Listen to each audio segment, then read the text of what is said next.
Well, this may or may not end up in flames.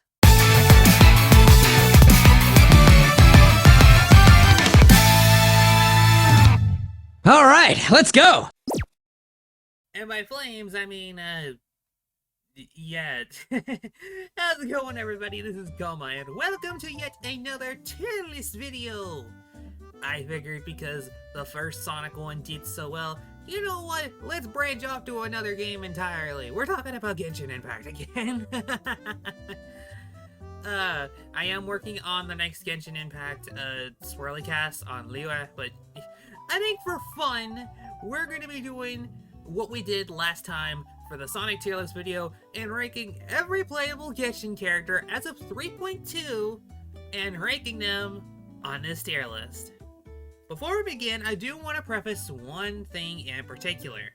This tier list is not based on raw damage, you know, which character has the biggest damage numbers out of all of them. No, that ain't true. We're not looking objectively here, we're looking subjectively, which means some characters may be lower than others, while others may be ranked higher than most would honestly think. This is purely my opinion, and yeah, I don't really know what else to say. Let's get started with yeah, pretty easy one, Aloy. Yeah. Okay, so I know there are a lot of Aloy mains out there, and you know, I get it. You know, Aloy is from a game that I heard is really good, but I've not played any of the Horizon games, so I know absolutely nothing about her. So I can't really form a connection with someone who isn't from the net game naturally. So make of that what you will. I got barely nothing to say on Aloy. I literally did not raise her any further because she was a victim of a very particular design philosophy of Genshin that I do not really like all that much. And we'll be talking about it again when we get to Kujo-Sara, but we'll save that for later. Anyway, for the first actual character we're going to be talking about, Albedo! Now, Albedo is a pretty interesting character. He's an artist who spends most of his time in Dragonspine, and while I really do not like Dragonspine, it makes me really like his character because he's just so interesting. The lore surrounding him is pretty good. And, you know, his gameplay is, you know, pretty decent as well. He basically, he has an elevator that's pretty fun in co-op if you ever play with an Albedo during that. And, but really, he's only really useful for geocomms, which I guess is an alright team style. I mean, we have both Ito, where is he? And we have Goro. Yeah, we got Ito and Goro, you know, both of those dudes, you know, they synergize very well with Albedo, as does Zhongli, but, as it stands, you know, I don't really have a lot to say about Albedo. The lore is interesting, his gameplay, while not particularly innovative by any stretch of the imagination, it does it fine, and, you know, he's just kind of nice. So I'm gonna give him a nice B tier. Next up, Amber. She's not Elite Sabers. No, do not even think that for a second. Aloy, no, bad Koma, bad. No, she's not bad. I actually really like Amber. For being the first unlockable character that you get throughout the game, yeah, Amber does have a lot of potential, and you know, if you follow a few particular YouTubers who actually put the time and effort to making Amber work, she can do great things. And you know, her personality is pretty fun too, you know. Like, she is the first character that you probably think of, aside from maybe Paimon, whenever you think Genshin. But looking back, I mean, Amber is really sweet and all, but like, compared to a lot of the characters that we're going to be talking about now, she doesn't really have a whole lot to herself, but even still, I think she's a B tier. Because, you know, I really do like her gameplay, Baron Bunny is adorable, and, you know, with proper configuration, you can make her work, and, you know, that's perfectly fine by me. Anyway, Ayaka, okay, so, bit of a story to tell you guys about Ayaka. So, I was playing the Inazuma story quest, you know, as one does. I was pretty much trying to speedrun it so I can get to the Labyrinth Warriors event. I didn't finish it because I was extremely burnt out at the end. And I was playing Ayaka's story quest. And near the end of it, when there was something that happened, I actually cried. At 4 a.m. Yeah, my Genshin, yeah, for one thing, I was up at 4 a.m. playing this, so, clearly I have all of my priorities straight. And two, it kind of just shows that the Genshin writers, they can do something truly amazing, and Ayaka is truly amazing. Like, I wasn't really sold on her character when we first met her, but that story quest actually made me a fan, and I'm so happy to actually have her on my account. It's so fun to play as her. You know, she's incredibly strong. You know, her character arc is amazing. Like, and of course, the voice performance by Erica Mendez. I'm gonna be talking about the voice actors a lot during this particular video, but I gotta give special props to her. I love her performances as Arl in the Puyo Puyo games, as well as Bernie in Fire Emblem Three Houses, but we get to see a sort of somber and more soft-spoken voice that she pulls off, and I think she does an absolutely wonderful job as this character. I loved it. All in all, you know, it's Ayaka. What more do you want me to say? She's incredibly fun. I love her playstyle. And, you know, just skating around, you know, all over Waller and stuff. That's just fun. All that stuff. Anyway, Barbara.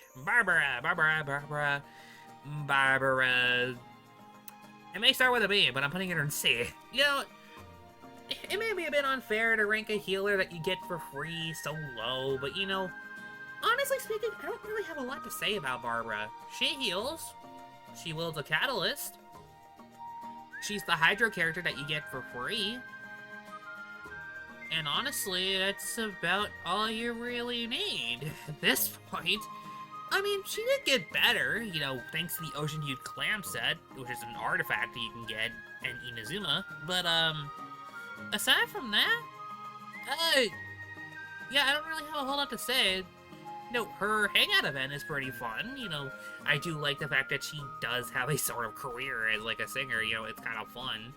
But aside from that, yeah, it is Barbara. Like, no hate, no shame. Just, yeah, just complete middle of the road. Now, Beto, on the other hand, I've got a lot to say about Beto. Okay, so she's incredibly involved with the latter part of the Liyue story quest, and a big part of the Inazuma story quest. Basically, she's around for a lot. And I love her playstyle and how it synergizes so well with two other particular characters that I'm going to be talking about, you know, very much later on in this video. But, I love the counter mechanic that she has. You know, it's extremely satisfying when you get it perfectly. And, you know, she's just an incredibly fun character, and I really like her personality. And, you know, she's not as, you know, hoity-toity and all that other stuff. You know, she's genuinely passionate about her crew, and, you know, being an amazing pirate who literally defeated a water dragon. Come on, you can't tell me that's not cool. I love the lore that she has. I love the hangout event. It's fun. All I gotta really say is that, yeah, Beto is one of my favorite characters. There's no question about it. Alright. Benny boy! Benny. Oh, what do I... Like I said, this is not entirely based on, you know, big damage numbers, because if this was, you know, if this was ranking them based on practicality, you know, Benny would be in, like, an S tier type of thing. But, yeah. I don't have a lot to say about Bennett. His story quest is, you know, it can be entertaining, but aside from that, I don't really like his gameplay all that much. You know, you hit his elemental skill, you know, it's kind of like a little fire slash that generates a lot of energy. And then his burst, he puffs, which is cool, I guess. Yeah. You're gonna find out really quickly that I really like characters who have dynamic playstyles, and Benny is as basic as they come. like, I don't hate Bennett by any stretch of the imagination. Far from it. It's just, when compared to some of the other playstyles that we got up on the board already and that we've got coming up, he's very much outclassed in that regard, at least to me. Again, this is not all about practicality, it's just about how I feel.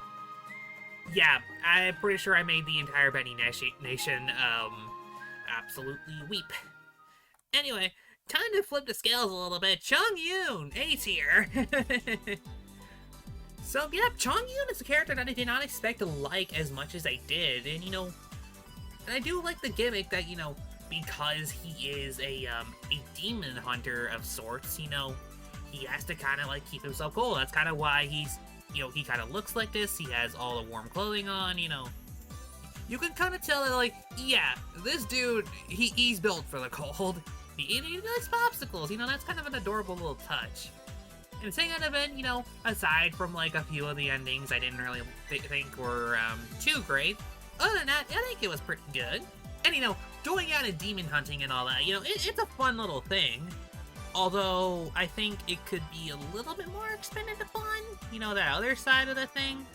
I do like the little hide-and-seek minigame that's included in it. It's pretty fun. And in gameplay, Chung Yoon is actually pretty nice as well. It's like a version of Bennett that I actually like. His elemental skill is the one that provides all the buffs and can apply cryo to any physical attacker. So, that's actually pretty fun. It makes for a lot of more interesting interactions, and, I also should probably mention that aside from, where are they? Animo Traveler, he's the highest character that I have constellations for.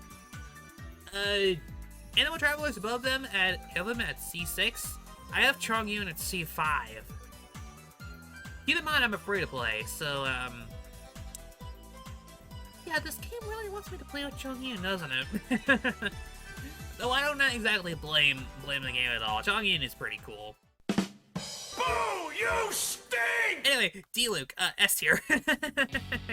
Before I drown you all with more puns. Yeah, Deluxe, for one thing, I did not expect him to be, obviously he's very calm and collected. I do like that sort of personality, and, and he's genuinely very compassionate. And I like that he does take his work very seriously. He's, sort of being like this, unseen hero. That's why people of Mondstadt call him the Dark Knight hero. It's actually kind of a fun little thing, and his story quest is built entirely around that. It's pretty fun. And, I like his playstyle too. I'm not the biggest fan of Claymore users, aside from, Beto, but, and another character they're going to be talking about later on. But, there is a good rhythm to his movement. Skill slash, skill slash, skill slash, all that kind of thing. It makes him feel a lot more dynamic, and, he has a Fire Phoenix as his burst. What? You cannot tell me that is not awesome. He literally summons it out and it carries enemies away. I don't know about you, but I don't want to hang out with a dude like that. He also runs a bar, and he actually takes into account that, people of all ages drink there, so, it's actually pretty fun. I really like Deluxe, and he's actually a 5-star that I have on my account alongside Ayaka, so that's actually pretty fun. I actually had a lot of time to experience with him, and, I think it was worth it. And before you ask, no, I did not lose a 50-50 to him. I got him on the standard banner. So, there you go. Anyway, Diona. Yeah. For one winemaker to another, Diona is my least favorite character in Genshin. Aside from Aloy, because I don't really know too much about Aloy. I'm just putting her at the bottom because I know absolutely nothing about her. Diona, I know I know a lot about, and I absolutely despise her. So, yeah, Diona, she's a Tsunare. Need I say anything more? I'm not a big fan of that particular character archetype. Being all hoity-toity and, all that other stuff, kind of making fun, just, I hate that. I hate that.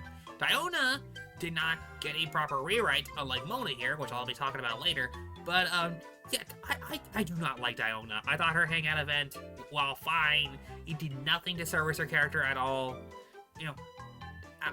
I just don't like her. I don't know what else to say. She's a healer, you know, she applies cryo, she does that. Okay, cool, but like,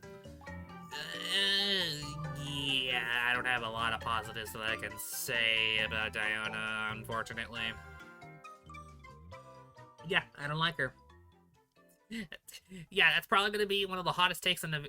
Actually, no, that's not going to be the hottest take in the video, because I know something else that will be a hot take. But, yeah, I do not like Diona. I'm sorry. Anyway, Eula is up next, and yeah, puts her right alongside Amber. I think it fits, you know, given the promo trailer for her, you know, but it's fun. Anyway, Eula. I used to not really like her all that much, because her story quest was, yeah, I didn't really give us the best first impression of her character. But, you know, thank Shadows amid snowstorms for this placement, because, yeah, I actually do like Eula's character and how she was portrayed during the, second Dragonflight event. You know, I feel like, you know, she wasn't a little uptight, you know, I guess she got to be a little loose, and, you know, you got to see a better side of her that you barely ever get to see, and, you know, I do like that. It's why 2.3 is one of my favorite updates, because it's, you know, it lets characters be characters for once, you know. And actually, it is funny that, you know, these three are on the same tier as each other, because, you know, they all are a part of the story, alongside Benny. But, yeah, it's pretty interesting, and kind of a coincidence. I didn't actually plan this out whenever I was, thinking all these results in my head.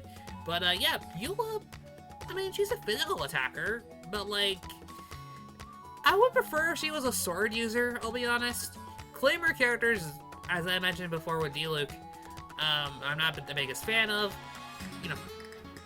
And because she is a Claymore user, I'm not really too big into her character playstyle at all. And, you know, it's kind of a shame, because she can do some ridiculous damage if built properly, but aside from that, you know, Eula, she does the job. I do like her character in some aspects, less so than others. But I would recommend, like, yeah, watch Shadows Amid Snowstorms if you want to see a better interpretation of her character, because, yeah, her story quest does not do her justice, in my opinion. But again, that's just my opinion. Speaking of my opinion, coming up on the list, I did not expect her to show up this early, but, yeah, Yanfei, yo, get up there, girl! So, before Yoimiya, I actually got her. Yanfei was my main. And pairing her up with Beto, overload reactions. It's not always the most reliable playstyle in the world, but whenever it does appear, it can do magical things. Straight up, these two working together has been one of my go-to combos throughout my entire playtime of Genshin so far.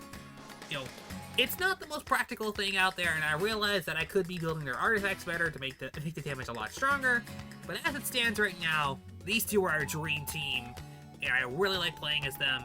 And Yanfei is the core behind it, you know, she shoots fireballs, you know, it's fun, it's fun. Her, sort of story quest, I guess, you know, with the Serenity Teapot, you know, I think it was pretty fun, you know, getting to solve this, like, big mystery about and all this stuff, you know. She was the introduction to the teapot, and, you know, it was fun, Not the most memorable thing in the world, you know, there were a couple things that I do forget about that particular quest, but I could not forget about Yanfei. I absolutely adore her character. Her design is amazing, and, you know,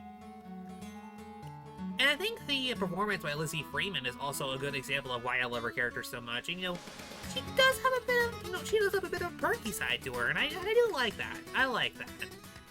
All in all, yeah, Yanfei is one of my favorite characters. You know, it may not be due entirely to the personality, but I think it's entirely made up for her gameplay and how I personally play her. And, you know, pairing it with other characters like Venti and Kazuha and Co-op, you know, particularly during in the Viridescent Veneer domain, I've done that several times. You know, just going ham with a bunch of Ventis on my side, you know, it's fun. It's fun. I really like playing as Yanfei so much. And she's one of my favorite characters for that reason. Anyway, up next, we have Fischl. Click it. Koma. Thank you. Anyway, yeah, Fischl. So, initially, I was pretty hesitant about her character. I wasn't really that big into the whole fantasy aspect of it. But I did eventually come around to it. And you can thank 2.7. Yeah, Fischl, I really do love the story that they portray with her, you know.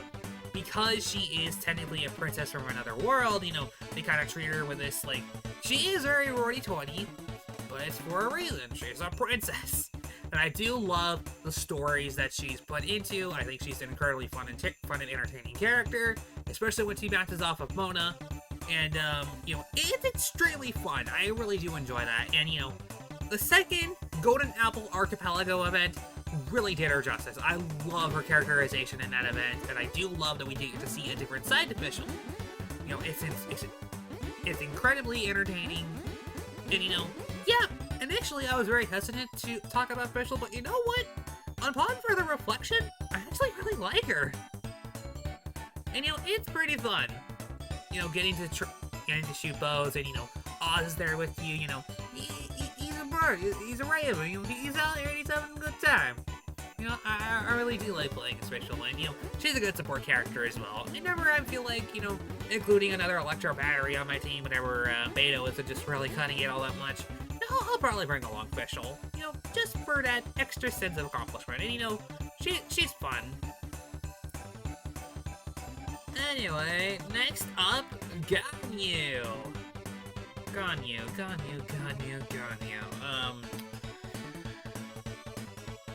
She makes me sad. And I'm going to explain when I get to her, but Ganyu does make me incredibly sad. Not because anything about her character is bad. I absolutely adore it, but yeah, S tier. Because I love the video of this small child. Yeah, it wasn't a child, it was Tachichi. So, yeah, anyway. Ganyu! That isn't related to anything about her. I'm putting her in S tier. The fact that she alongside Yanfei, she is one of the Adepti, and you know, it's actually pretty interesting that we got two characters, and you know, a pretty minor one being an Adepti, and a pretty major one having a particular role in the story as well. I do enjoy her story quest, you know, about her identity crisis and all that, and she may not be extremely involved in the Leeway Arkham quest, but you know what? I really think that her personality is, you know, she's caring, she's sweet. She's a bit of a workaholic, but you know, I can definitely tell that, you know, she does mean well. She does trouble going to sleep though, which we'll talk about later when we get to Layla, but you know, I do personally really do enjoy the interactions that she has with the main cast, and you know, particularly during her story quest, the Leeway Arkham quest, and the second Lantern Ride event. You know, it's pretty fun. I do enjoy all of what Ganyu has shown off. I just really wish that Chi-Chi did not steal her away from me. That's gonna be a bit of a personal grudge that I have against her. Anyway, yeah, I don't really know what else to say. Ganyu's incredibly strong. She's got a good personality. You know, I just love her design. You know, the horns are a very nice, you know, they're a very nice piece. It makes her stand out a lot more against the other blue-haired characters that we got so far. I really like her. Okay, Goro is up next. As I was discussing earlier with Albedo, Goro is really here to fulfill one purpose: fueling the Oni Man. But as it stands, you know, Goro doesn't have to be just a one-trick puppy? Man? Yeah, well, let's go with that. Yeah, Goro doesn't have to be a one-trick kind of, you know, guy. You know, he can be a jack of all trades. You know, he can be a sort of support for, you know, for all of his teammates. But as it stands, it is better if you do have Geo party members in your team. And, you know, it isn't the most flexible element in the game, I do realize, but in my heart of hearts, I can't rank him any lower than A tier, because for a very simple fact that he very much reminds me of Pit. Forget it, Chris. Mainly Category's Uprising. I love his personality. He's very much a dork. I love him. And, you know, he absolutely, you know, he means well, you know. I love his hangout event. You know, it's fun. There is a lot of funny interactions with him, particularly with him and Miko. And, you know, I do enjoy a lot of the things that he does. And, you know, he actually can be really awesome. He was able to show that off during the later part of the Inazuma Archon quest. You know, I really did enjoy that. And, you know, him commanding a entire army, the Watatsumi army, you know, it's really awesome. And shows that he does have a lot of initiative. And, you know, I do love a lot about Goro. His playstyle may not be for everybody, but even still, I can't rank him any lower than A tier, because in my heart of hearts, he reminds me of one of my favorite Nintendo characters, so I do love him. Also, like, if, yo, Nintendo, you want to do a Genshin collaboration? You got your guy. I'd play as Pit. I'd have him on all of my teams. Just putting that idea out there, because it'd be cool. So, anyway. Hutao is up next, and, yeah. Ranking alongside Ganyu, S tier. I think you're starting to see a pattern here, aren't you? I promise it's gonna be broken here sometime soon. Anyway, Hutao, who strangely enough has not had a rerun since, a year ago, as of the time of recording this. Yeah, what up with that, Hoyo? Come on, give us Hutao back. I want to play more with Hutao. Anyway, she is incredibly funny. I'm just gonna say that straight out. She may be one of the funniest characters in the game. You know, I love her interactions. I love her personality. You know, I do like the joke that, you know, she's very subversive. You know, a lot of people do treat death as it is a, you know, very much a very serious thing, and as one should. But Hutao, she takes it in another way. She sees it as good business. And, yeah, she's very off-putting in that regard, but also very much understandable in that regard as well. You know, she does, you know, say a lot of dead jokes and all that. She does have a little ghost buddy that follows her around, you know, with her burst, you know, and some of her idle animations. You know, it's pretty fun. I do like Hutao, and, you know, her personality is really fun. I love her in the Second Lantern Raid. I love her interactions during her story quest. All I could say is that, yeah, Hutao is very much a character built around her personality, and she is incredibly strong to boot. What else do I need to say? I would rank her in the favorites tier, but, you know, the fact that I haven't had a lot of experience with her, it kind of shows that, like, yeah, I feel like I would, yeah, I kind of would want to have a lot more experience with her before I can really say, okay, yeah, this is one of my favorite characters, just straight up. Now,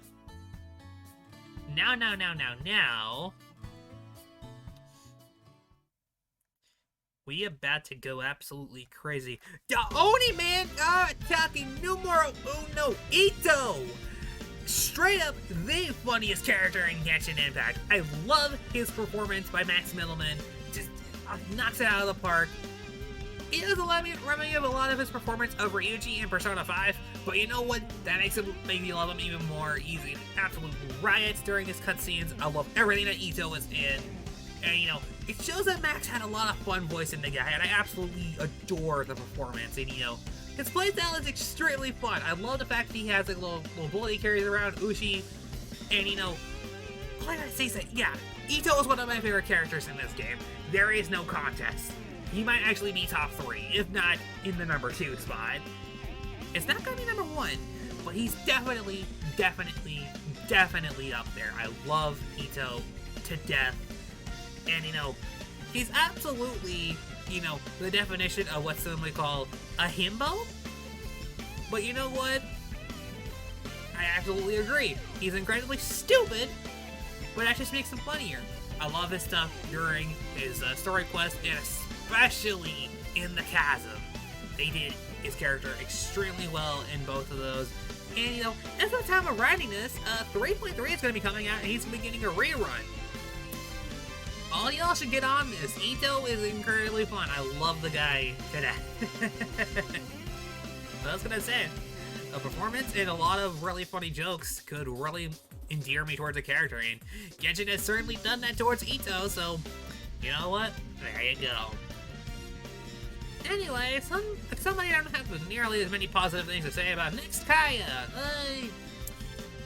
Yeah, I don't have a lot to say about Kaya, I'll be honest. You know, I love the fact that he does have some kind of lore, you know, kind of being linked to Conria, which is, if you're unfamiliar, is kind of the lore, the place where the Traveler comes from originally, and their sibling, which is also true for Albedo, but I kind of like the little lore hints, you know, all that stuff. You know, it's pretty fun. And his personality, he is very snarky. I do like, you know, some of his voice delivery, but I don't really have a lot to say about him. Aside from the fact that he does feature in a pretty fun comp that I do actually like to play with him, Sayu, and God, where is she? Where is she? Shanling, yes. That I have learned about thanks to YouTuber Raphael. I should definitely recommend checking out their content. But yeah, it's a but aside from that, yeah, I don't really have a lot to say about Kaya. He's one of the starting characters that you unlock, you know, for progressing through the Mondstadt Archon quest, which is alright. I did talk about it a little bit in the Swirlycast episode, but as it stands, I think Kaya is okay. I don't have a lot to say about. Look, I don't have a lot bad to say about him per se, but I don't have a lot of good that I can say either. So yeah, kind of right in the middle, I think. Kazuha.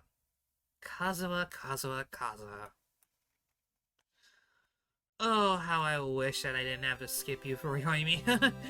Okay, Kazuha. So, yeah, I pretty much, it was love at first sight for this man. I love the aesthetic that he's got going on. You know, I love the maple tree leaves that he has, you know, in his outfit and his animations. Basically, this guy, he exudes style, and I love it. I absolutely adore it. And, you know, he's incredibly fun to play as, you know, for the brief moments of time that I did get to play as Kazuha. You know, he sucks enemies in, he gets sucked in, you know, enemy materials, you know.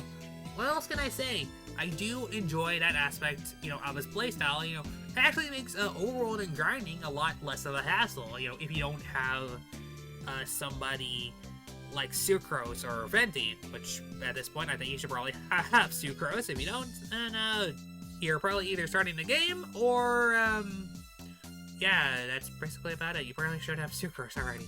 Anyway, yeah, Kazuha, I do enjoy his character, and I do enjoy, you know, all the aspects of the lore. You know, he kind of was an escapee from Inazuma before, you know, during the Vision Hunter creep. If you don't know what that is, I recommend, you know, playing the game for yourself for that, or waiting for me to talk about it in the very late episode during a Swirlycast for the Inazuma Archon quest, which won't be for a while, but yeah, that's kind of about it. Kazuha, you know, he does have a lot of he's got lore, he's got style, he's got a fun play style. He's got, you know, what else could you really want from this guy? I love Kazuha so much. Alright, next up, Kaching, the very first 5-star that I ever got on my account. And, you know, okay. I do like her playstyle a lot. You know, I do enjoy the fact that she is a physical attacker. You know, she does exude a lot of style in a lot of her animations. And the fact that you can just teleport around and all that stuff, it's fun. I really do enjoy it. But on closer inspection, I think the personalities would really, you know, drag her down for me. And thankfully, and honestly, not as endearing as Ganyu, but yeah. I think in terms of like, I think the B tier is like pretty much a good standing for Kaching. So, yeah, I do like her playstyle. I like playing as Kaching, but aside from that, some of her voice lines can be kind of irritating. I get that she is a workaholic and she doesn't like standing around, you know, time's a waste and all that, you know, fair enough, but like, you know, whenever you're just doing something out in the open, or, you know, you're looking through menus and, like, you know, in co-op mode or something, she then starts about, you know, complaining that we're not moving anymore. It's just like, I don't like that. I don't like that she is that much of a workaholic, that she is absolutely demanding of others. Danyu, on the other hand, she does a little bit more of a soft-spoken thing. She genuinely cares. She doesn't try to rush things. But Kaching, she absolutely does, and I do not like that. The only time that I actually felt really endeared to her character was the second Lantern Rite event, which might as well be the Kaching story quest. Let's all be real with ourselves here. And, it's okay. I do like her interactions in that event. But as it stands right now, she's got the looks, she's got the playstyle, she just doesn't have a good personality. I'm sorry. That's just the one thing I can't really get over for her. So B tier, I think, is a pretty safe place to put her. Anyway, next up on our list, Klee. Klee. I got a lot to say about Klee. For one thing, her design is adorable. She might actually be the most adorable character in Genshin. I absolutely, and I really do like the story between her and Dodoko. And I like the interactions that she's had during the Golden Apple Archipelago event. I like her in the Iridori Festival. What else can I really say? I dig, her character a lot. And, she's very much a pyromaniac. And that sounds fun. And I'm putting her in A tier. With the very moments of time that I did get to play as Klee, she's pretty much a bomber type character, which is pretty fun. She sets up explosives everywhere. It may not be the most practical thing in the world, but you know what? Klee, as a character, I do really enjoy. Again, her design is adorable. Her interactions with all the other characters, they're wholesome. And, I do enjoy, these sort of, it's the subversiveness of her character, that this adorable little child is going out causing absolute anarchy, and I adore it. I love Klee so much. Now, Kokomi is up next, and, B tier. I think I'm just gonna put Kokomi in B tier. So, I'm putting a lot of these guys in B tier, and I promise it won't just be entirely B tier. There are gonna be some changes going forward. Anyway, yeah, Kokomi, she's pretty much made to be a battle healer, and I do enjoy that aspect of her character. And, the fact that she does command, she is the lead commander of the Watatsumi Island, being the head priestess of the island, it does give her a lot of authority. Although she does a bit of a goof, she likes reading a lot. We got to see that during the Irodori Festival. I thought it was adorable. And her design is absolutely amazing. It may be one of my favorite designs from Inazuma. But her gameplay doesn't really do a whole lot for me. As I mentioned before with Barbara, I'm not really that big on healers unless they are very dynamic. Kokomi is a little bit better because he actually can attack. But as it stands right now, yeah, I don't really think that she offers up a whole lot more than that. Unless they're willing to invest in the new clan set, which I guess is fair. But aside from that, yeah, I was not really going to bother too much with her. So, in that particular regard. I do not absolutely despise her playstyle, though. It's just, it is better than Barbara's. So, it's just not the ideal one for me. It's not my healer of choice. I don't even have her on my account, so I can't really say that. But if a Kokomi is playing in co-op, I'll most likely rely on them for healing. They can do a good job, And, Kokomi is a good healer, and we'll get lots of that with her. And, Hydra application is also very good as well. But aside from that, yeah, I don't really have a lot to say. Kokomi is pretty much middle of the road, in my opinion. I'd say on the B tier. Lisa, though. Yep. We're finally filling in that D tier. So, yeah, Lisa. I never was big on her character when I first met her, and I'm still not big on her when I met her now. Yeah, it's no secret, I don't really like Lisa all that much. Her playstyle, she's fine. I like her for her Electro application, but that's really about it. Her personality, the sort of seductive kind of character, I'm not really a big fan of, I'll be honest. And, I get that she is, she is very snarky. In a lot of the ways, she's like Rouge the Bat, from Sonic. But aside from that, she's like the worst aspects of her character of Rouge, which is something I don't really like all that much. Lisa can be a good character, she just is never written well, in my opinion. I feel like they delve way too much into that seductive side of her. I do not like that. I'd rather she actually be an actual character, but that's just my opinion. I don't really have a lot to say. Yeah, Lisa, D tier. Only really being safe and least favorites by gameplay. Anyway, up next, we have Mona. Mona. I have a bit of a story with Mona too. So, I played her story quest, and I absolutely despised her. Yeah, if not for the story quest, she would be in least favorites. But events afterward has made me change her mind.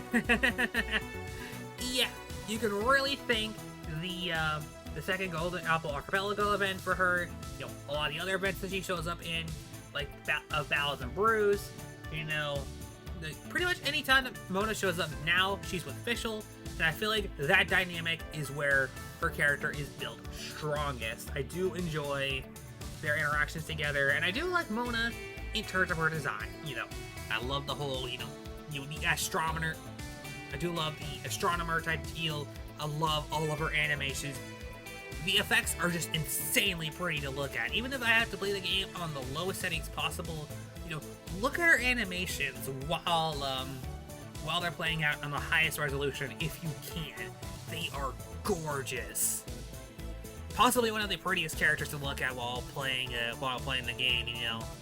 I just especially love the water effects. They're just absolutely incredible. And Mona is just incredibly stylish. That's all I'm gonna say. And, her interactions have gotten better. Her writing has gotten a lot better as well. And yeah, I don't really know much else to say. She's an astronomer. She deals with a Hydra element. She's really good in that regard. I kind of wish that I got her instead of seeing one of a certain character. But yeah, Mona, pretty good. I'm glad that my feelings of her have turned around somewhat. Next up, Ningguang.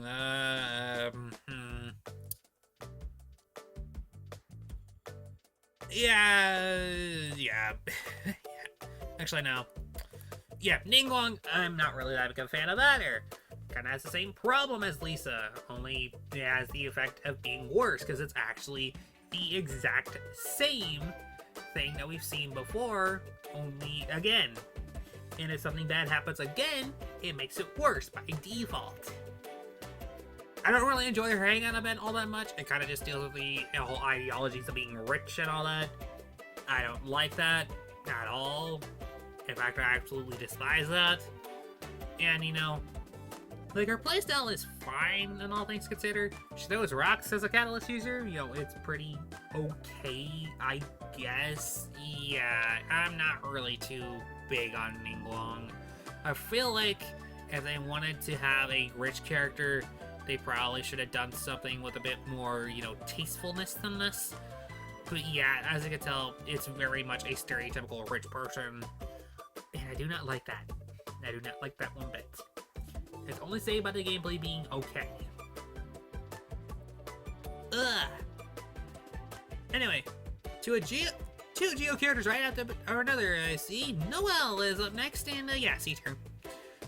Her hangout event, all two of them. Actually, she's the only character right now who has two hangout events. It's kind of insane, and they haven't made any others for the other guys. But aside from that, anyway, yeah.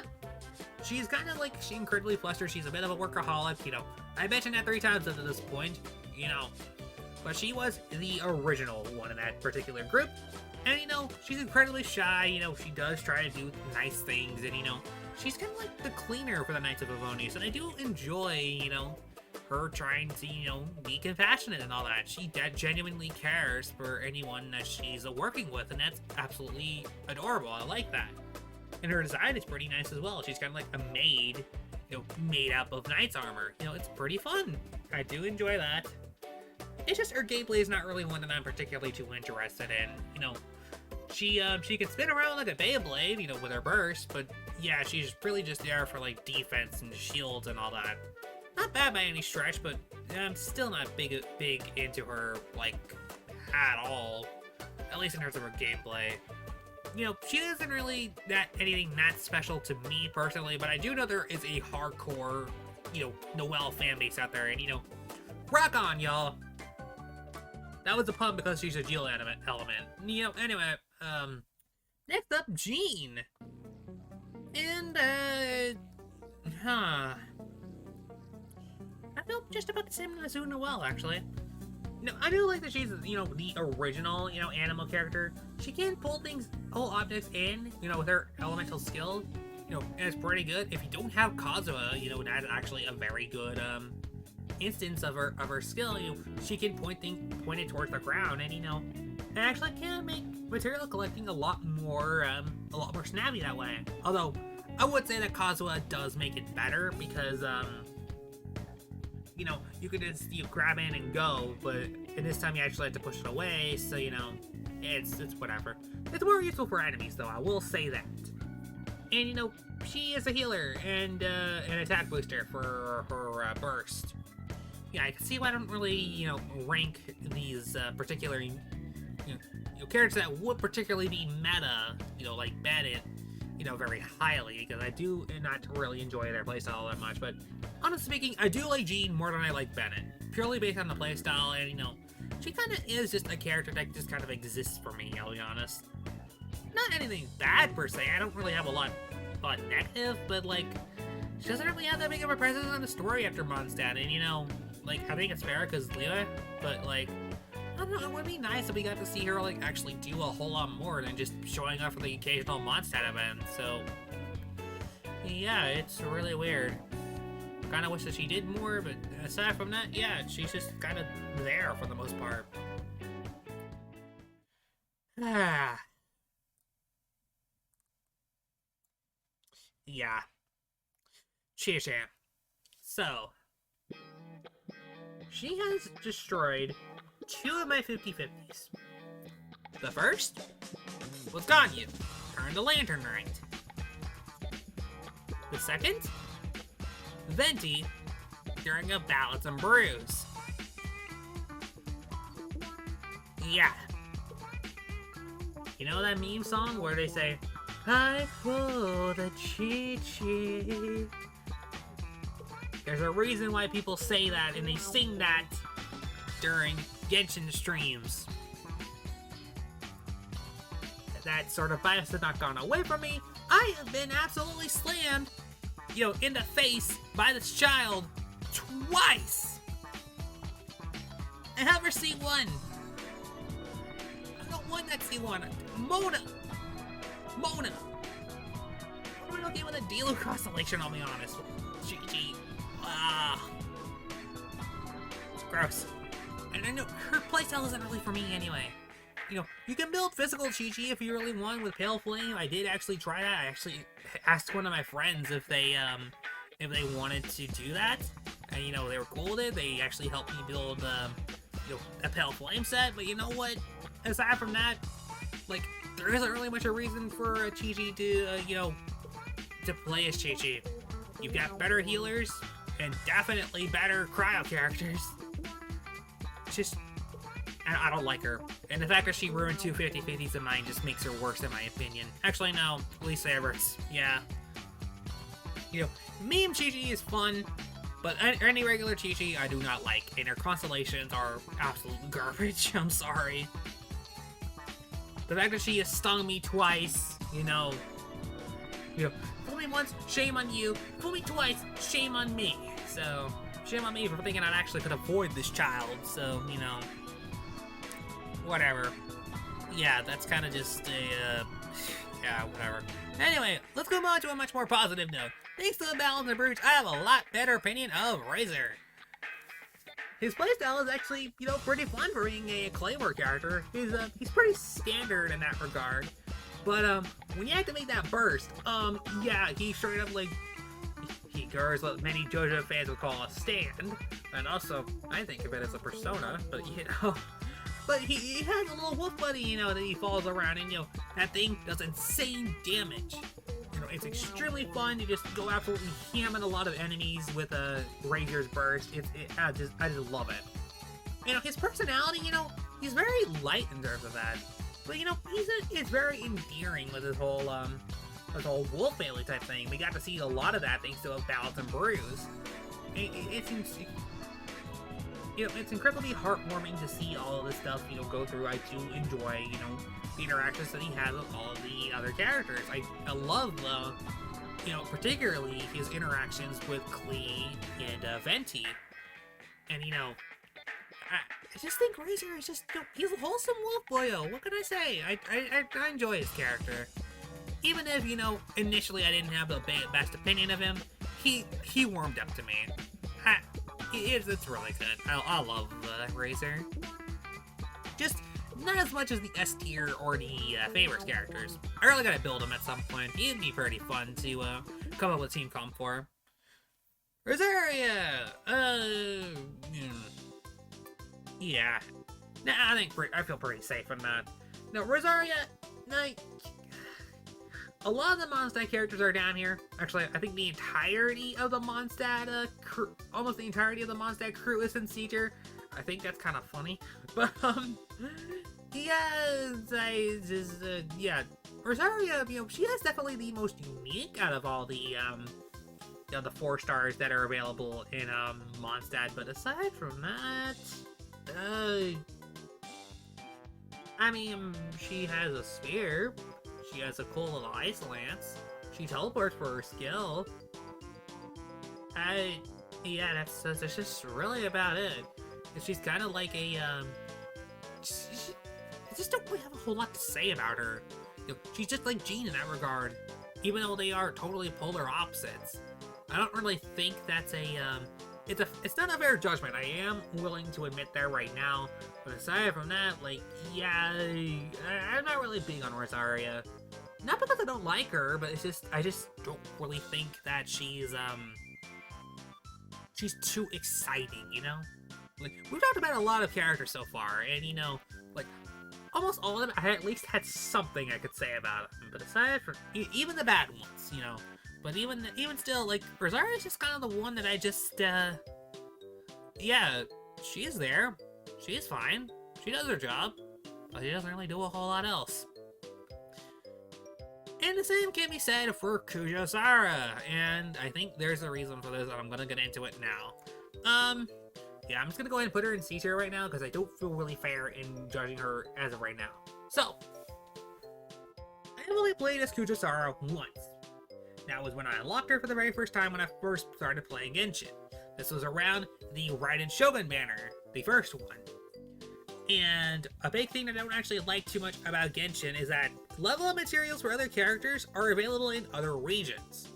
So I had a permanent level 20 Kujosara, and I could not unlock the later levels until I beat Sarai Storm Chasers, which is one of the world quests in Inazuma, 2 whole regions away from Mondstadt, which requires a lot of adventure ranked in order to progress, and the completion of an entire arc, 3 entire Archon quests, and a giant world quest chain.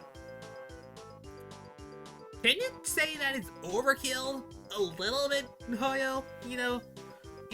I really think that they should, invest in, having like a sort of universal material that all the characters can have if you're just starting out, because this is ridiculous. I really want to use more Kujosara, and I don't really feel fair ranking her any higher or lower because I just straight up don't have a lot of experience with her. I played her only a few different times, and I really only use her for like hanging out in co-op. That's just about it. I'm sorry, Sara. It's just I want to use you. It's just I straight up can't. Yeah. And yeah, I don't really talk too much about it. She's a world general on the side of the Raiden Shogun during the Inazuma Archon quest. She does have a bit of an arc, but aside from that, yeah, we don't really know too much about Sara's character. I think she could use for a hangout event though, but yeah, that's barely about it. Alrighty then, now this may be one of the hottest takes in the entire video. But Sayu is one of my favorite characters. Okay, so Sayu, she is a healer and she is a claymore user.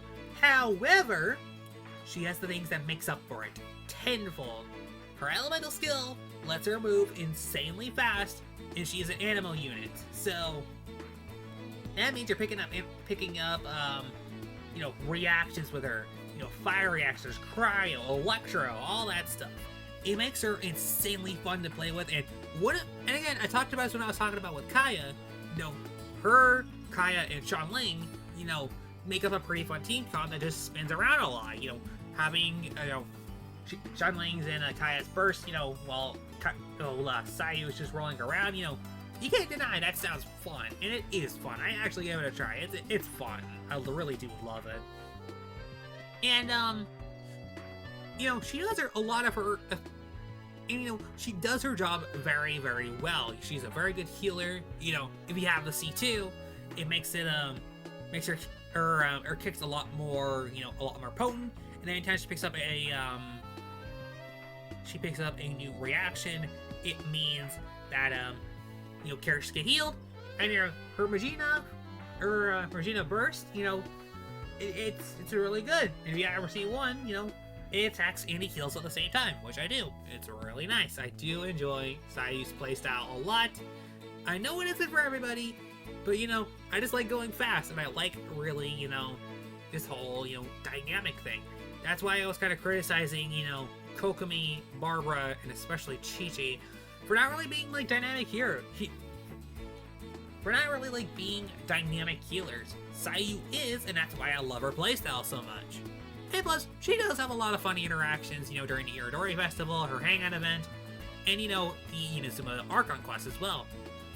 Sayu's just, she's Sayu. What else do I need to say? She's fast, and she's incredibly fun to play, at least in my opinion. Now, Shenhe is a bit more of an interesting case. So, initially I was pretty hesitant to pull for her because I didn't really have that big of a cryo team. Now that I have Ayaka, I'm kind of regretting that I didn't actually get her. But it's whatever. Shenhe is really elevated by her personality. In fact, that she's incredibly deadpan about everything. I love the fish out of water story that she has with her, and I really, really love her story quest. It's about rebuilding the Jade Chamber, so whatever. But I do enjoy that aspect. We got to see that, yeah, she was an Adeptus child. Raised by the other beast, and that whole curse that she's been afflicted with. It's insanely interesting to learn about, and the performance by Yujin at the very end, which I'm very happy that for the English dub of the game, they kept the Chinese opera singing. It's insanely cool that they did that. And it makes that particular scene very memorable. I love a lot of her, She just insanely nice. I love playing as her, for the brief little thing that I got from her. What else can I say? It's Shenhe. I do enjoy, a character that actually can be a bit more fleshed out. I wish I got to see more of her, though. Because, yeah, she only had one banner so far. Well, can we see her again? Possibly along Hu Tao? That'd be nice. Oh, boy. It's about the time, isn't it? Yes, it is. Raiden Shogun.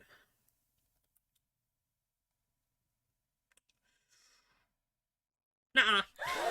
Nuh-uh. Not by any stretch of the imagination. I do not like the Raiden Shogun at all. Not a lot. Okay, so this is entirely built around her story content. The Inazuma Archon quest made me actually hate her a lot, actually. She's just kind of like a corrupted overlord. I get that she's like a puppet and all that, but even still, I don't like the story they told with her. I think she is a little too callous for her own liking. She pretty much silenced the world from the rest of Inazuma just for the sake that she wanted eternity. It's a unique thing, but I don't like it. I don't like it at all. It made me think that the early parts of the Inazuma Archon quest were very, very much, I don't like it. And honestly speaking, the Archon quest, it just didn't really do a whole lot for me, at all. Aside from Ayaka and, aside from Ayaka and Yoimiya's story quests, which are baked into it for some reason, they are, yeah, it is very much a slog until we get to Watasumi Island, at least in my opinion. But yeah, and Raiden is very much a contender for that. She straight up tries to execute a lot of people during the intro to the quest. Yeah, she very much is a being without a heart. And we did have both of her story quests. Act 1 and Act 2. They do shed a lot more light on her, but only the second one I think was okay. But other than that, I think it was they didn't really shed a whole lot of light on her.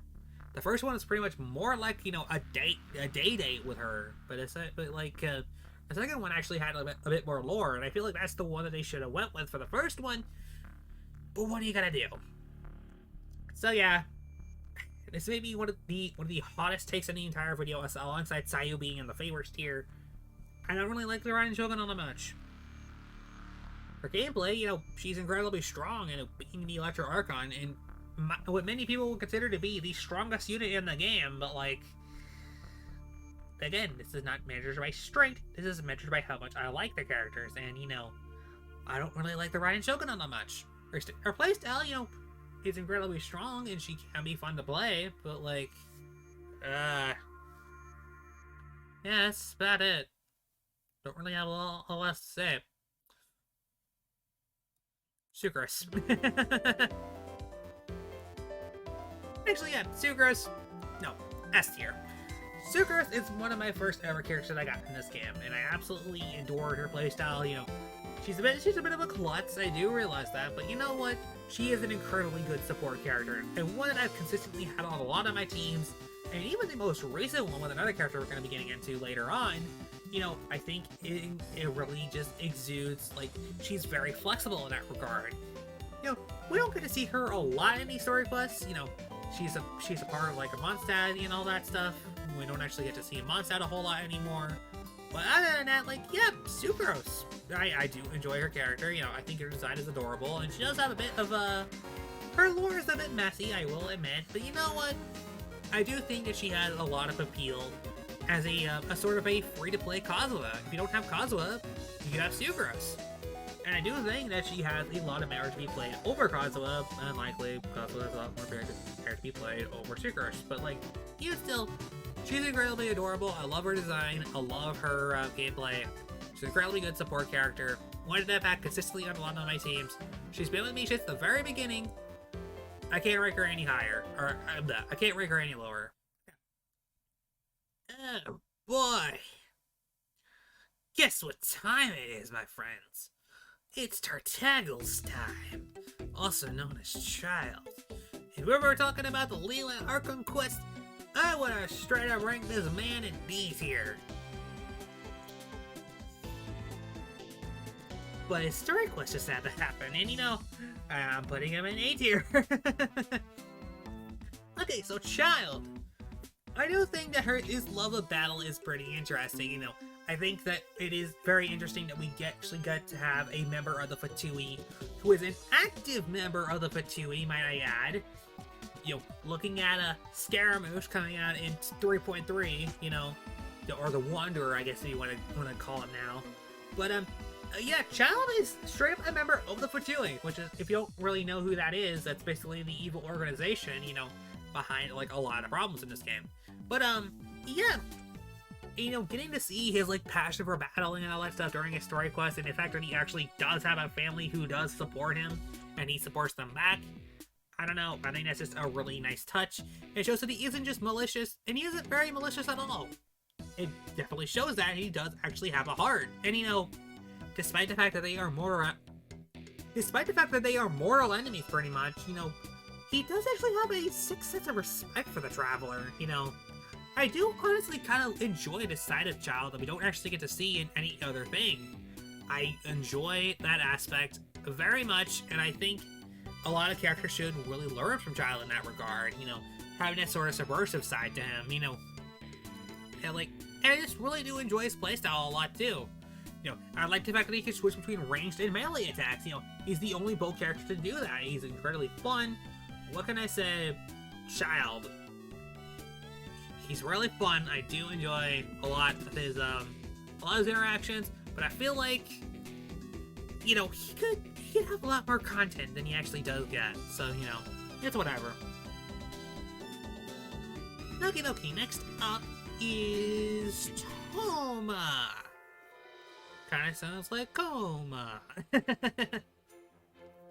Anyway, so I know he's been having a bit of a rocky track record with his gameplay, but since the introduction of Dendro and Sumeru, he's definitely had a bit of a resurgence.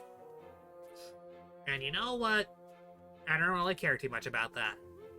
Wanna know what I do care about? Him being probably the most wholesome character in the entire game. Like, he does so much nice things with the Traveler, when honestly, they don't deserve it. Like, at all. I do not like the Traveler's characterization in Izuma, and like, the early parts of that quest were only saved because of Toma. He's basically saved the entire quest from going down the toilet. You know, he's incredibly wholesome, he's very kind. What can I say?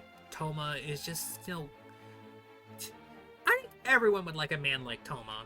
So you know what? I think don't lie, you want one like him too. But yeah, Toma, it's a he's very he exudes a lot of style. I do enjoy a lot of his animations. You know, the fact that he has like a lot of shogunate you know, representation in his like his shields and all that. I think his gameplay could be a little better because you know, it is kind of just shields for the sake of shields, and you know, buffing for the sake of buffs. You know, it's kind of whatever, and I kind of got on Bennett's case of that. But as it stands, like, you know, like because of Dendro, you know, coming out and you know making it a whole lot better, I feel like Toma has a lot more purpose to be put on teams. And you know, I'd like to build this man one day, whenever I'm not busy fumbling over Yoimiya, which we'll get to her. So yeah. What else can I say? I like Toma's personality. You know, he's incredibly kind. He's very kind-hearted. You know, he's very soft. You know, he's just a wholesome boy. Everybody loves Toma.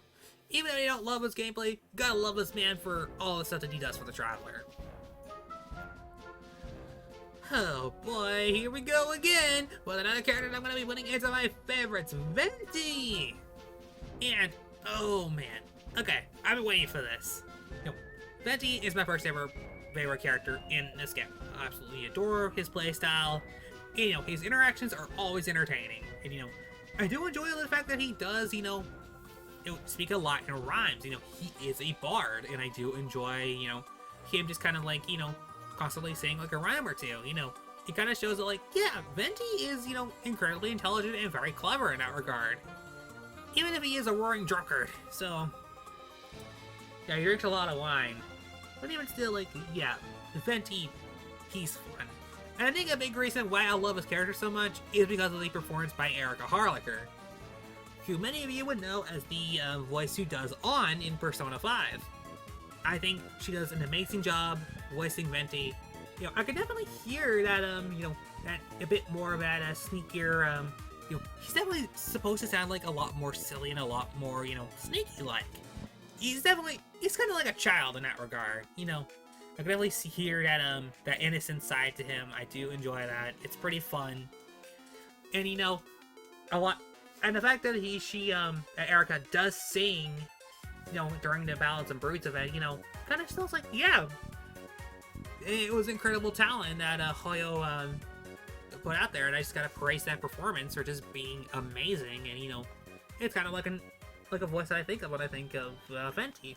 And yeah, all I gotta say is that, yeah, he's had some of my favorite interactions within the entire game. He's always got a big presence. You know, like, I don't know a single person who doesn't like Venti, at least in the very least. And, you know, I do enjoy Venti a lot. He's one of my favorite characters. He's not my absolute favorite character, but he's definitely in that tier for a reason. I love this man. Xianling is up next, and yeah, she's kind of just meandering along a little bit. I get that she's one of the most, you know, overpowered units in the entire game because based purely on support, which fair enough. She's a part of the Raiden national team, which is essentially just you know, Raiden Shogun, Xianling, where is he? Xingqiu, and Where was it? What was the other one again? I don't even remember. The point is that, yeah, she's basically just, she's just there for support. She's kind of has a bit of a presence during the early parts of the Levi quest, but like, I don't know. She doesn't really exude a lot of personality. Like, she's a chef, which I think is fun. She does have a useful perk. Guava is adorable, but like, aside from that, I don't really have a whole lot to say. She does her job and she does it well. It's just, again, kind of like Shenhe. It's just I don't really have a whole lot to say. Like she's just there, but not like in the bad bear. It's just she's there. I do like her. It's just not as much as A tier and up. So it's just kind of whatever in that regard. All right, Xiao.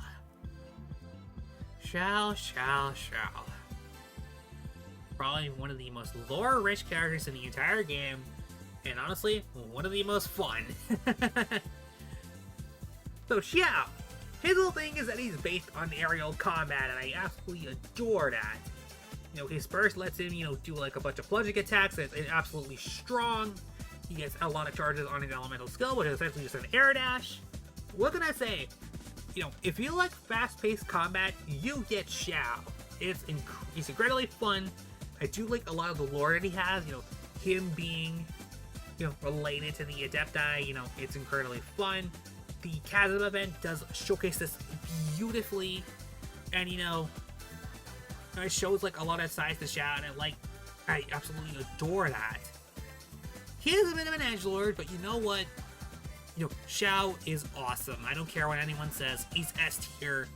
I love, the brief interactions that I got, the brief times that I got to play as him, they were absolutely incredible. I love playing as him. I wish that I could have him on my account. Rerun him, darn it. But, yeah. Xingqiu!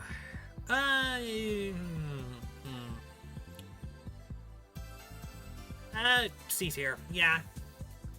I don't really have a whole lot to say about Xingqiu. He reads books. Yeah, that's about it. He doesn't really exude a lot of personality. He's really about justice and all that, but I don't really get to see that a whole lot.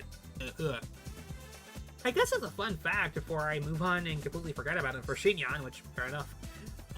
He actually, in the English dub, he actually has the same voice actor as Bennett, Christina V, which is pretty fun. But, yeah, that's basically about it. So, yeah. Xinyan! Yeah, me too. Yeah, being one of the most wild characters out there, I do enjoy a lot of that Xinyan. Her interactions are amazing. She definitely exudes a lot of personality, and I like the character that exudes a lot of personality. What can I say? And she's one of the characters that has always eluded me when it comes to, like, getting her on polls. And, I really do want to have her on my account so I can play as her, I do enjoy, like, the sort of, like, brawler, shielder type thing that they got going on, That's incredibly fun. I do like a lot of her animations. Like, it's related to guitar, and rock music and all that. Which, given the time period that supposedly takes place in Genshin, that's a little bit weird to think about, but you know what? I'm willing to suspend my disbelief, because it makes Xinyan a lot cooler and a lot more unique as a result. No other character does that, so it's pretty fun. Her design is absolutely incredible. What can I say? I do enjoy Xinyan. I wish I had a lot more time with her, because if she will probably be a lot higher, but as it stands right now, yeah, she's A tier. Okay, now we're getting into a string of characters that I actually do have. Next three are actually going to be coming out that I actually do own. The most recent of these, and the most recent 5-star of mine that I own, Yae Miko. So I'm initially pretty mixed on Yae Miko, I'll be honest. I didn't really like too much, as she was just incredibly snarky and all that. She was just kind of like there for that whole thing. But then I started playing as her with Yanfei, and yeah, she is a part of one of my favorite team comps that I've ever decided to come up with. Her, Yanfei, Denjo Traveler, and Sucrose. I recommend giving this team comp a try. If you got Yae Miko, I absolutely would recommend it. Yanfei as main DPS, Miko as off-field DPS, with Sucrose and Denjo Traveler as support. It's extremely fun. I love the fact that, it just causes a lot of destruction. It's incredibly fun. I do like that. And, I am a big fan of yokai. What else would be? My name is literally Koma, which is based on Koma-san from Yokai Watch. I wonder if Koma really likes yokai. And definitely, but yeah, Miko really delves into the whole, archetype, for yokai and all that. It's extremely fun for story quests, I definitely enjoyed that, getting to see like a whole lot of paranormal activity in that regard, getting to see a whole lot of ghost stories, seeing a lot of like Yai Publishing House. It probably might be one of my favorite story quests just in the entire game. It may not be my favorite because, yeah. But yeah, Miko, she does exude a lot of positive qualities. A lot more than I remember her having. And yeah, I do enjoy her character, and I love playing as her, and I'm so happy that I actually got her, actually pretty early on in my video. It's actually the earliest character that I got from from the event banner. It was dethroned by Deluxe on standard, but even still, like, yeah, Miko, I do love playing as her, and I do love her personality and her design. Which, fun fact, she's actually the inspiration behind one of my original characters. That's actually pretty fun. Okay. Next up, Yoimiya.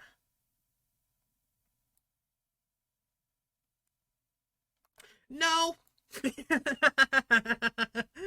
No, not even close. You couldn't be any further from the truth. Okay, Yoimiya.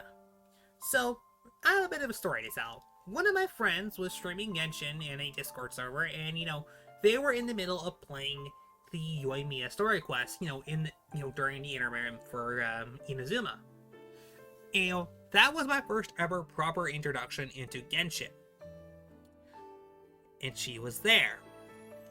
I really liked her personality, and when I got to see all of the Inazuma story quests, I absolutely adored her, and I would make it my prime directive to absolutely try and get her. And you want to know the fun thing? She was my first ever victory on the 50-50. I literally could not be any prouder and any happier to have my favorite Genshin character on my account. Yep, I'm saying it outright. Yoimiya is incredibly fun to play at. I love the fact that she has a lot of firework things based entirely in her kit. Her burst is literally just her lighting a bunch of fireworks with her bow. What can I say? I really like playing as her. She matches very well with Miko and Beidou. What else can I say? She's kind of like a bow version of Yanfei. Although I think it's a bit unfair to compare the two because Yoimiya, I think, it has a lot more better qualities to her, at least in my opinion. Not to degrade Yanfei any bit, but it's just like, Yoimiya's my favorite character. I love all her interactions, her personality is extremely fun. I love the lore implications that she has, with the Naganohara fireworks existing for a very long time. What else can I really say? Yoimiya is my favorite Genshin character. There is no questions. Moving right along, Yunjin! And, Hang On have been really coming in clutch here. And, one thing that I do actually really like about Yunjin is that, a lot of her Chinese, opera singing, it's kept in the English dub, like I mentioned before with Shenhe. And, not just for, like, the concert cutscene at the end of her story quest, but also for, like, a few voice lines as well. It's actually very fun. And I really do like the fact that in the Chinese dub, her VA is actually an opera singer. That's actually really cool. It isn't just like a one-time thing. She actually sings opera, and I do enjoy that aspect of her character. Her design is extremely beautiful. I love Yunjin's design. Kind of like the whole sort of crown that she's got going on, or whatever that is on top. It's a headpiece, whatever. But yeah, I like the fact that she exudes a lot of the personality that I think Barbara didn't actually have, and she's a really fun character to play as, and yeah, she's very much a character that you want to include whenever you're playing Yoimiya. So you want to build a Yoimiya comp, Yoimiya, Miko, Yunjin, there you go. Maybe throw in Dental Traveler if you want to feel a bit more frisky, but Yeah, Yujin, I think she exudes a lot of characteristics that I do think are pretty fun. Her hangout event is also especially wholesome as well. I do enjoy it. Anyway, right up next, we've got Zhongli. Zhongli. Yet another character that feels the Geo powerhouse team. He is the best shielder in the entire game. And originally he was not that. And people clamored for him to get buffed. He did. And now he's one of the best characters in the game. Makes sense to me, I guess. So yeah, Zhongli, he has a big presence during all of the Leeway Archon quests, because, he is the Geo Archon, makes sense. And, I do enjoy a lot of his interactions, he has a lot of lore that he can dump, and, I just like talking to him. He just seems very relaxed, and, the performance by Keith Silverstein for Zhongli, it's incredibly soothing to listen to. I just like listening to him just like talk about whatever, aside from, Osmanthus Wine, but, aside from that, I don't have him on my account, but you know what? Getting to see him during, like, the Archon Quest stuff, and the brief moment of time that I did actually get to play as him, I think it's pretty fun. I do enjoy playing as Zhongli, and, yeah, what can I say? He's just a decent personality, and, very soothing to, just to talk to and all that stuff. Like, what else do you need me to say? It's Zhongli. A lot of people do like him, and, fair enough. Why are there two Shinobu in, like, Yelons? Whatever. Ayato! Oh, Ayato.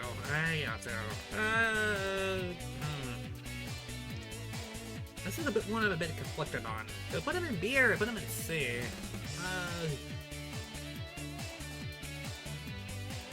Actually, upon further reflection, C, yeah. I'm not really that big on Ayato, to be honest.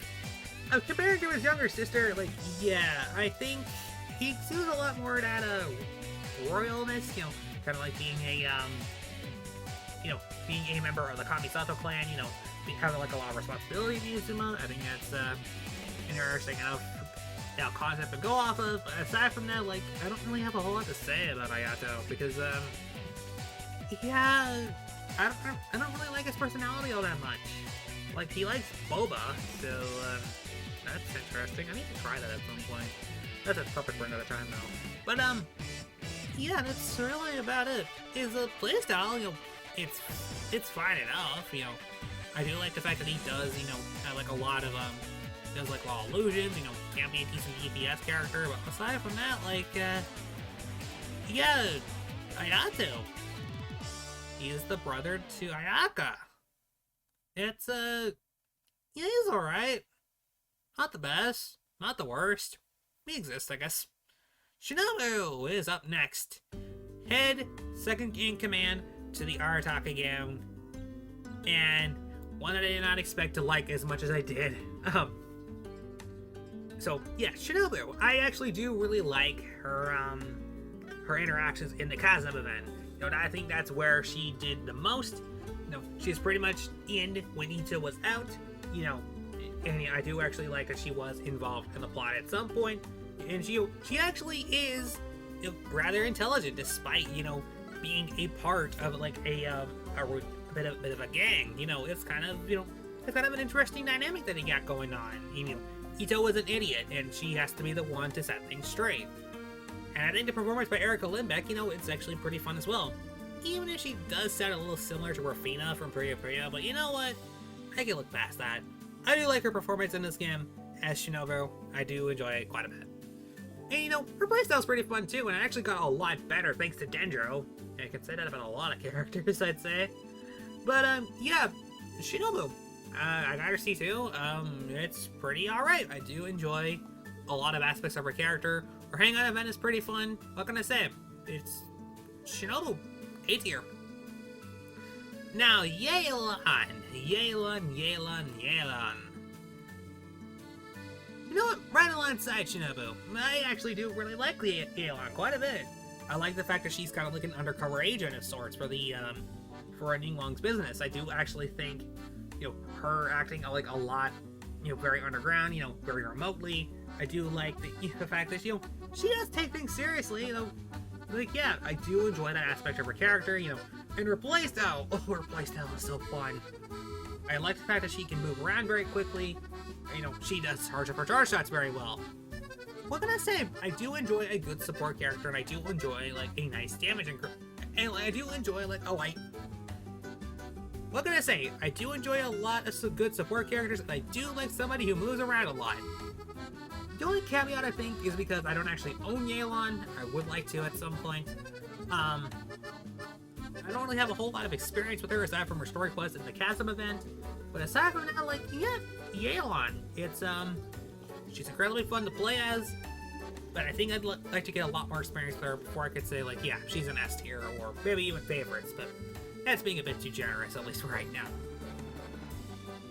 Okay, going over all these copies, Heizo is up next.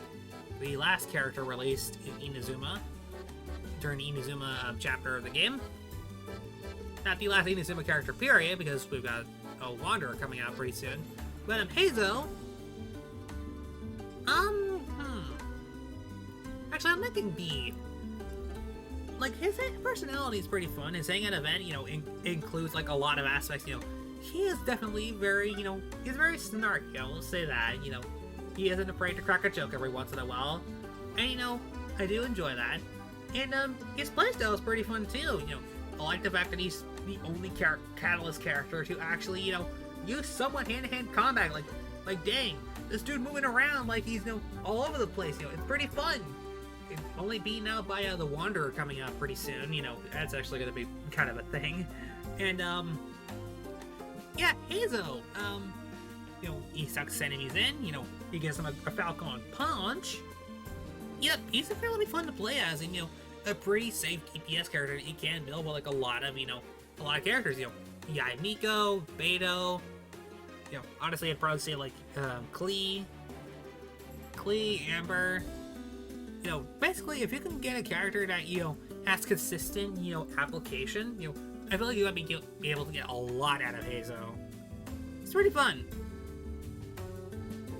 So now, we're moving on to Sumeru, the most recent region of the game, with Kale and... I'm about to make some people mad here, but you know what? I think Kale is one of the most underrated characters in the entire game. Her story is absolutely heartbreaking. I love, like, you know, how they handle that sort of thing. Like, the fact that she was introduced in the manga, you know, it kind of just showed us, like, yeah, Kale is a, she definitely has a bit of a sad backstory, and, you know, getting to see it all resolved in the end, you know, with, like, everything that happened in the Sumeru Archon quest, which I dare not spoil, like, yeah, I do enjoy, like, a lot of aspects, you know, of Kale. I really do, like, I love her design, I love her performance, her voice actress performance, her play, the fact that she, you know, has a lot of, like, references to Amber, I think it's pretty funny, you know, really cute, and, like, what else can I say? Kale is just straight up one of my favorite characters in the game. Actually, yeah, I said it, yeah, Kale's going in the favorites category. Yeah, I love Kale, what can I say? Dory is up next now, and, I'm not nearly as positive about her. B tier, yeah. So, her whole thing about being a merchant that absolutely loves Mora, you know. Like, unlike Ningguang, we actually get to see her make her money, so, fair enough. She doesn't use it for extremely lavish things, she's a merchant. She likes money. Cool. I do like the fact that during her animations are based entirely off of, like, a spirit thing that comes out. She isn't willing to play her more herself. I think that's extremely fun. But, like, yeah. That's about it. Her design's pretty cool, though. You know, she's kind of like a genie in a magical lamp, you know. It's kind of fun. But aside from that, like, yeah. Dory, B tier. I don't really have a whole lot to say. Tignati, on the other hand, though, yeah, A tier. Did not expect this little dude to, like, actually get up into the A tier, but I recently finished his story quest, and man, they did Tignati good. A lot of his story quest is based entirely around his relationship and a lot of his story quest is based entirely on the forest, you know, like dealing with the whole like stuff like the withering zones and all that, you know, he actually genuinely cares about like a whole lot of people, and I get the feeling that he actually genuinely cares about the Traveler and Kale, you know, and not to actually, you know, treat them whenever their wounds are, wounds and like their illnesses and all that stuff are like, yeah, they're getting serious, you know. He genuinely shows concern in that regard, you know. It shows that Tignati, you know, he actually cares. A lot of the characters do not actually do that. What can I say? It's kind of refreshing. And, you know, another thing is that, like, yeah, it's kind of like a Dendro Ganyu in that kind of regard. Only he isn't nearly as strong as Ganyu, at least from what I heard. I have played as him a few different times. I don't actually have him, though. So, if I had to lose Standard Man or Pity to anybody, I think it would probably be him or Mona. Yeah, Tignati, yeah, I think it's pretty fun. I love his design, you know, a whole, like the, like, you know, basically, like, a whole flower thing, you know. It kind of shows that, like, yeah, he is a Dendro character. The first Dendro 5-star, and, you know, pretty fun. I like his character, I like his playstyle. His story quest is actually really good. His involvement in the Sumeru Archon quest is is a lot. I do enjoy him. What can I say? 8 here. Candace is up next, and she's here because of her gameplay. I don't really think that her character does a whole lot right. I don't really think that her character does a whole lot wrong, per se. Though, saying that, I don't actually think that Candace's character is, anything too memorable either. She's a protector of the desert village, which is pretty fun, but, like, aside from that, yeah, that's about it, really. Her involvement in the story is very minimal. Like, even when the parts when you actually think that she might be getting more involved, but, like, no. We know pretty much nothing about Candace unless you actually have her, which I did actually want to have so I can actually, you know, learn more about her, because he does look interesting and her playstyle is pretty fun. It's just she doesn't have nothing. She doesn't have hanging events for stuff in Aru Village at all. I don't know what I can say. Candace is there. I feel like she deserves a lot more content than she actually got. What can I say? Alright, next up, Sino. Yeah, a lot like his pal Tignati, he's going in A's here. His playstyle is incredibly fun. I do enjoy the fact that he's kind of like Xiao in that regard. Well, actually, not just like Xiao. I'd say he's a lot more like Razor, in that he's kind of like a transformation type special, or excuse me, elemental burst. I'm thinking of Splatoon here. But yeah, you know, I like the fact that he does like have like a lot of style in his thing. He's kind of like an Anubis in that kind of regard. It's pretty fun. You know, can you see him like with all these different effects going on with all like the electricity? He's a really cool character to play as. His involvement in the story is actually pretty heavy too, especially during the latter half. And yeah, I just think that he's just incredibly cool. He does a lot of things right. I think they did Sino very good in the Sumeru Archon quest, and I can't wait to play his story quest, because I haven't actually done that yet. So, yay! Sino's great.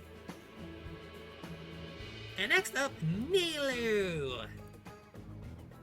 Okay, Nilou is probably one of my favorite characters from Sumeru. I love her design, you know, kind of like based on belly dancers and all that kind of thing. Her performance is, you know, what can I say? It's absolutely adorable, and like, you know, I don't really know a whole lot about Nilou because I haven't actually played her story quest either. No, I'm very behind. But you know, her involvement in the Archon quest specifically was very, very surprising, and you know, I do enjoy a lot of what she brings to the table. You know, I love the scene where the belly dancing scenes that she's going through, and you know, it's kind of like, you know, being a tribute to the Dendro Archon, and you know what? I think that is incredibly special. You know, having like a specialized dance and all that. You know, what can I say? Nilou is just, she's great, and I love her playing as her as well. For the brief moments of the time that I did actually get to experience it, because it was only during the test run and nowhere else. So, yay! But yeah, she's incredibly fun to play. I do enjoy her involvement in the story. I really can't wait to play her story quest. Yeah. Nilu is great. You can tell that I'm running out of things to say now, aren't I? Well, we're almost at the finish line now with Layla coming up next. Well, I just finished the next latest event for her. And you know what? No. That's dear. She is a bit of a unique case. She is pretty much she's an narcoleptic. Only her gimmick is that, when she sleepwalks, she's incredibly agile, and they incorporate that into her gameplay, and I think that is amazing. I love the fact that she, has a whole lot of stars and her effects.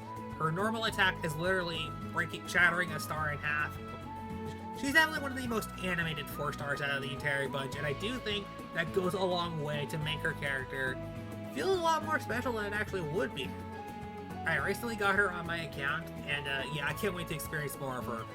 Her thing in the Fungus Frenzy event, what can I say? I really liked it. I really like playing as her, and I can't wait to play more with her once I actually grind up all of her materials. And I hope she gets a hangout event sometime too. That'd be nice. And finally, last but so certainly not least, Nahida. We're not going to be talking about Farazan or the Wanderer today, because they are not out yet, so yeah, the last character is Nahida, and... Okay. I know, I'm probably gonna... You know, no, I'm not even gonna say that. I'm gonna put her in the favorites tier. Honestly, Nahida's story is probably one of the most, heartbreaking things that I've ever seen in Genshin. I can't believe they actually did something like this. I dare not spoil it for you. The Sumeru Archon quest is my favorite out of all of them, and it entirely relates to Nahida, and I absolutely adore what they do with her. And I'm happy she got the love that she deserves, and a lot of her her previous trailers, it's incredibly sad, and again, I dare not spoil anything for you guys. I just really recommend it if you want to get into the story. Look at Sumeru. She's just incredible. Her gameplay is pretty fun too. She does have a sort of camera function. Firing a bunch of dendro bullets and all that. What can I say? That's fun, but really, she's here for a presence in the story. And what can I say? Nahida, she just offers up a lot. And man, she exudes a lot of personality. What can I say? Nahida's one of my favorite characters. And finally, Traveler. Yeah, I'm just gonna ignore that for a while. Anyways, now that we are completely finished up with the tier list, let's go by rank by rank. So, in my least favorites, there are only 3 of them. Aloy, purely because, I know nothing about her. Diona, because I actually hate her. And Chi-Chi, because she ruined out all of my hopes and dreams. Enough said. Anyway, D tier, there's only 2 characters in there, so it's kind of surprising. Lisa and Ningguang. For C tier, we have Barbara, Bennett, Kaya, Noelle, Jean, Rosaria, Kujosara, the Raiden Shogun, Xingqiu, and Ayato. For B tier, we have Albedo, Amber, Eula, Kaching, Kokomi, Shenhe, Zhanling, Hazel, Dory, and Candace. For A tier, we actually have the most here out of all of them. That's actually kind of insane. Chongyun, Fischl, Goro, Klee, Moda, Razor, Child, or Tataklia, depending on your persuasion. Toma, Xinyan, Yunjin, Zhongli, Shinobu, Yelan, Tignani, Sino, and Nilu. For S tier, we have Diluc, Ganyu, Hu Tao, Akaza, Sucrose, Shell, Yaimiko, and Layla.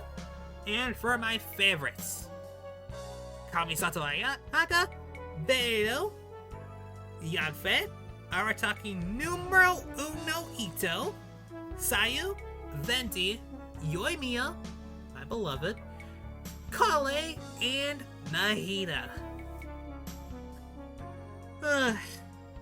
You know, guys, whenever I decided to make this video, I didn't think it would actually kill my breath as much as it did the Sonic video, but I ended up having a lot more to say about a lot of these, despite the fact that there was less entries in the Sonic video.